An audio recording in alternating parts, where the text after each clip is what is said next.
everybody, my name is Joanna Ledoux and I'm the community dietitian located in Flin Flon, Manitoba. And this is Maddie Pierce. Maddie is a dietetic intern working with me from the University of Manitoba. Today we're here to talk to you about heart healthy and grocery shopping. So one of the first things that we want to say about that is when you are grocery shopping is we want to try to do a shop around the perimeter. We call it perimeter shopping. So what's important for heart health is that we eat as much fiber as possible. And what you'll find if you shop along the outside edges of the grocery store is that you will find the foods that are all in Canada's Food Guide and are not processed.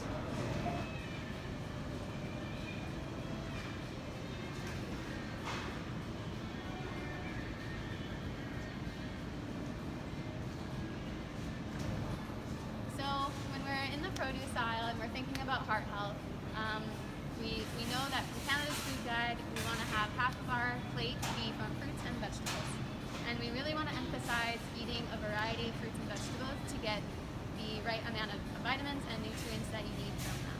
So for instance, choosing things like darker greens like spinach or chard or kale instead of just a head of lettuce will give you more nutrients and more vitamins when you're choosing what kind of greens you want to eat. Same goes for like carrots. You want to eat everything really colorful to get everything that you'll need. So the other thing that's important is when we're picking produce, this is where we're going to get a lot of fiber. So if it has a peel or if it has a seed, that means it has a lot of fiber, and fiber is heart healthy. All right, moving on to the grain section. So Canada's Food Guide recommends that we eat whole grain products. So what we want to try to aim for is whole wheat bread versus white bread. We want to aim for brown rice versus white rice. We want to aim for brown pasta over white pasta. And the reason for that again is fiber.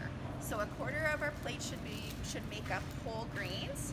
And just to get, I'm going to come in a little bit closer just to show the label here. What we want to focus on is fiber. And if something has around 4 grams of fiber per serving for bread, then we know that that's a good choice. So we can see with this whole wheat bread that it has 4 grams of fiber right here, as compared to the white that has 2 grams of fiber. And this will be the same whether you're choosing bread or buns or anything like that. So in the meat aisle, when we're talking about heart health, we want to look for leaner cuts of meat. Chicken is a great option. However, you'll want to look for chicken that is skinless, so it doesn't have the skin on. Like these chicken breasts, they're boneless and skinless. And you really want to watch for deli meats. They are convenient and quick. However, they do tend to have a lot of saturated fat and a lot of sodium in them as well. So try to limit these as much as possible. So plant-based proteins are also a great way to get protein into your diet. About a quarter of your plate should come from protein. And I just want to highlight one plant-based protein, which is tofu, which is a soy-based protein. And it is actually recommended that people with high cholesterol should actually be consuming soy products every day, one serving of soy products every day. It is also very cheap. One other thing is beans. Beans are also a really cheap way to get good protein in your diet. Beans are a great source of vitamins and minerals as well as protein.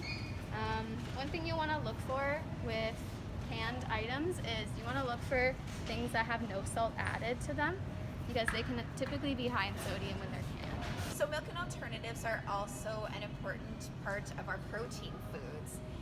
In picking cheese, when we're talking about heart health, what's really important is looking at the percent of milk fat. So basically what we want to try to do is aim for cheese that has less than 30% milk fat. So you can see on this one it's 28% milk fat. We do want to limit our cheese almost to kind of the portion size of your thumb. So if you have bigger hands, you're lucky, you get to have more cheese.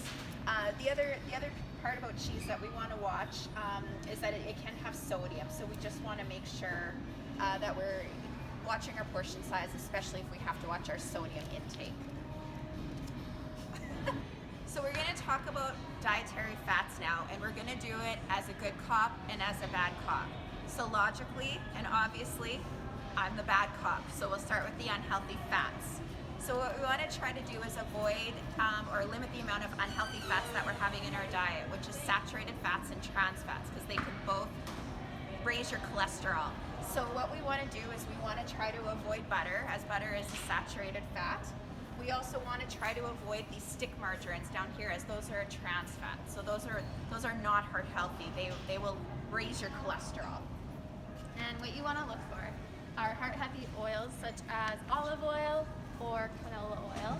These are really low in saturated fat, and they actually have more good fats, unsaturated fats, that are heart healthy. For margarine, you want to look for margarine that is made with plant-based oils. These tend to have less saturated fat and no trans fat as well. I just really wanted to point out very, very quickly, there's a misconception that we can just, if we're not able to have vegetables or fruit in our diet, that we can easily just drink juice. However, juice is no longer on Canada's food guide. Juice has the same amount of sugar as pop. So whether you're drinking pop or you're drinking juice, it's actually the same thing to your body. So we want to try to limit the amount of juice we're having, or even better yet, eliminate juice from our diet. So milk is also an important part of our diet, and it counts as a protein as well. So part of that quarter of every meal should be protein foods. So what we want to try to do is aim for a milk that's usually around skim or 1% in terms of milk fat. That's healthier. Unless you're feeding a baby between the ages of 1 and 2, they need to have whole milk. Also, as registered dietitians, the only milk alternative that we promote is soy milk. So I know that all the other milks are very trendy right now. However, in terms of protein, calcium, and vitamin D, soy milk is the only one that compares to cow's milk. Also, for people who are lactose intolerant, if that's the reason for not drinking regular cow's milk, there's a nice supply of lactose-free milk that you can also choose. That's also a healthy choice. So eggs also count as a protein on your plate. And there's a common misconception out there that people who have heart disease or high cholesterol can't eat eggs, but you can actually incorporate eggs into a healthy diet. It is just recommended that you limit your whole egg with the yolk to 2 per week, and then you can supplement the rest of the week with egg whites. So now that we've just told you all that perimeter shopping is the way to shop when you go to the grocery store, most people find themselves in this aisle at the end of the grocery store. And this is a tough aisle to get through, especially if you are watching what you're eating because of a medical condition. However, it's really important to consider moderation. There are no good foods and there are no bad foods. There's just food.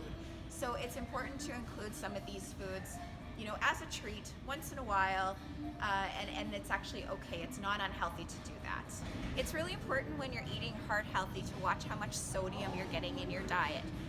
What is recommended is between 1,500 milligrams up to an upper limit of 2,300 milligrams, which is equal to about 1 teaspoon, which adds up very fast. One way to lower the amount of sodium that you're eating in your diet is by looking at your spices. So simply choosing a garlic powder over a garlic salt will help you lower the amount of sodium that you're having. There's also alternatives to sodium, like the Mrs. Dash seasonings that you can use to flavor your food that don't have sodium at all. So when we're shopping through the frozen foods aisle, it can be really convenient to just pick up a frozen pizza or pizza pops or something like that. These foods tend to be higher in sodium and in fat content, and we want to try to limit these. Simply making something from scratch often doesn't even take longer than it is to pop these in the oven and cook them. So if you need recipe ideas, contact your local dietitian and they can help you out. So flax is something else that we should be including in our diet. For general health, or if we have high cholesterol or other heart concerns, the goal for flaxseed is to get anywhere from 1 tablespoon of ground flax up to 5 tablespoons of ground flax. My recommendation is to not start with 5 tablespoons if you've never eaten it before, because you will be sorry. Start with 1 tablespoon.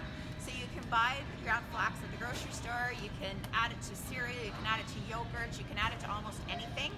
Keep it frozen because it will go bad, but it won't freeze solid. So when we're going through the grocery store, cereal is a great way to get in extra fiber in your day. It is also a very cost-effective way to get an extra fiber and nutrients into your diet. However, when you're going through the cereal aisle, you want to be careful of cereals that have lots of sugar in them, and you want to go for something with more fiber and less sugar. So For example, Cheerios are a great option.